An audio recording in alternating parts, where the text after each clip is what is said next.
এই যে বড় বউ, ওকে নিয়ে পীড়িত করলেই চলবে? এদিকে টেবিলের উপর যে এটো বাসনগুলো পড়ে রয়েছে সেগুলো মাজা কষা করবে কে? হ্যাঁ, কটা ঝি চাকর আছে? যাচ্ছি মা। চলো না দিদি, আমি তোমার সঙ্গে হাতে হাতে কাজ করি। ও বাবা, কি পীড়িত রে! দেখবো দেখবো কত কাজ করতে পারো। দেখি তোমার বাবা মা কি গয়না পরিয়ে শ্বশুর বাড়ি পাঠিয়েছে। হ্যাঁ? গলার ওই দুটো সোনার না ইমিটেশন? আমার মা বাবা নেই, ছেলেবেলাতেই মারা গেছেন। আমি মামার কাছেই মানুষ। ও, মা বাবাকে খেয়ে বসে আছো? ধন্যি মেয়ে। এখানে এসে আবার তো নতুন করে মা পেলাম। ও বাবা, কি কাব্য মারা কথা রে বাবা! শিখে নাও মেজো বউ, শিখে নাও। আমার বাবা ওসব ন্যাকামি আসে না। নাও, খোলো দেখি হাতটা। দেখি দেখি দেখি দেখি, ছোট বউয়ের মুখখানা দেখি। তোকে আবার কি খবর দিল? বা, রন্টুর বউ ভাতে যাবো বলে তৈরি হচ্ছে, হঠাৎ তনু গিয়ে বলল, তা মা, তোমার ছোট বউয়ের মুখখানা তো বেশ। এই দেখ তো, ওর গলার হারটা সোনার না ইমিটেশন? আমার তো মনে হয় ইমিটেশন। মা দেখেছেন আমার বিয়ের হারটা এখনো কেমন চকচক করছে? এটা তো মনে হচ্ছে না, কেমন যেন মেয়ের মেরে। এটা আমার মায়ের গয়না, মা মারা যাবার সময় মামার হাতে দিয়ে গিয়েছিলেন। এই সুটকেসে আরো আছে। দেখি দেখি দেখি, সরো সরো সরো না, বাপের বাড়ি থেকে কি আনলে দেখি।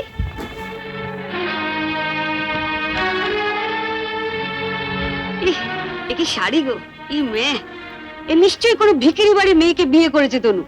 আমাদের বাড়ি ঝিরাও এর কাপড় পরে না। ছি, ছি। দেখ দেখ, ই বাবা, লাল লাল হয়ে যাচ্ছে দেখি। পাউডার। মা, মা আমি ঠিক বলছি মা, এ নিশ্চয়ই কোনো বস্তি বাড়ি মেয়ে, নইলে বিয়েতে কেউ এরকম শাড়ি দেয়? দেখ দেখ, বাহ, এই শাড়িটা কিন্তু বেশ, তাই না মেজে বৌদি? মোটামুটি। মা, আমাদের এখন আমাকে মানিয়েছে। খুব সুন্দর মানিয়েছে, ভালো, খুব সুন্দর। আমি শাড়িটা নিয়ে যাচ্ছি, রন্টুর বউ ভাতে পরে যাব। শোনো, রাত্রিবেলায় ভালো করে আমি এসে সুটকেসটা ঘেটে দেখবো, কিছু যেন শরীর রেখো না। মা, নজর রেখো।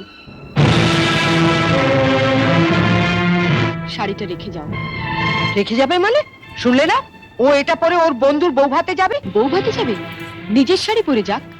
বড়লোক বাড়ি বউ ভিখিরি মেয়ের শাড়ি ধরে টানাটানি করছে কেন? ও মা, মেয়ের কি চোপা গো! আসতে না আসতে। আমি বলছি শাড়িটা ছাড়ো। না, আপনার মেয়ে না বলছিল আমার মামা যেসব শাড়ি দিয়েছে তা নাকি ওদের বাড়ি ঝিও পড়ে না? তামা, আপনি আপনার মেয়ের বিয়েতে এমন একটা শাড়িও দিতে পারেননি যেটা পরে রন্টুর বউ ভাতে যেতে পারে? আপনি তো দেখছি মা আমার মামার চেয়ে বেশি বিক্রি। কি কি বললে তুমি আমার মাকে? বুকে খুব বাজলো না? ঠিক আমার বুকেও এমনি করে বেজেছিল যখন তুমি আমার পিতৃতুল্য মামাকে বিক্রি বলেছিলে। চুপ কর ছোট। না, তুমি তো যত নষ্টের গোড়া। ও আসার সঙ্গে সঙ্গে 7 তাড়াতাড়ি কেন নিজের ঘরে নিয়ে এলে এবার বুঝতে পারছি। এর মধ্যে ওর কানে বিষ ঢেলে দিলে। দিদি কোথায় বিষ পাবে যে ঢালবে? আপনি আর আপনার মেয়ে তো বিষের জমিদারি নিয়ে রেখে দিয়েছেন।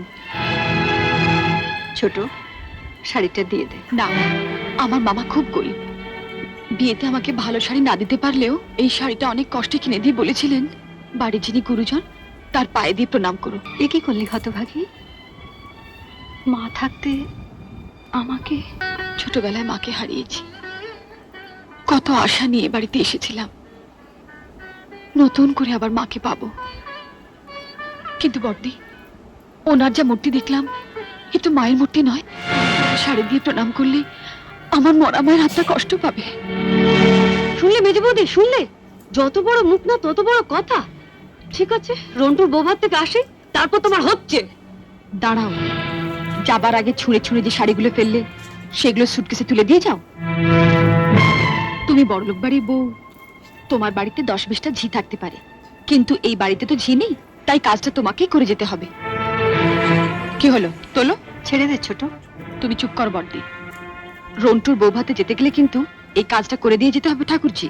আমার বাড়িতে? মা, কি ডাকাত মেয়ে রে বাবা! যাই, ওনাকে বলি গিয়ে যাই। তুমি কোথায় যাচ্ছ? শাড়িগুলো তোলো। মেজো বৌদি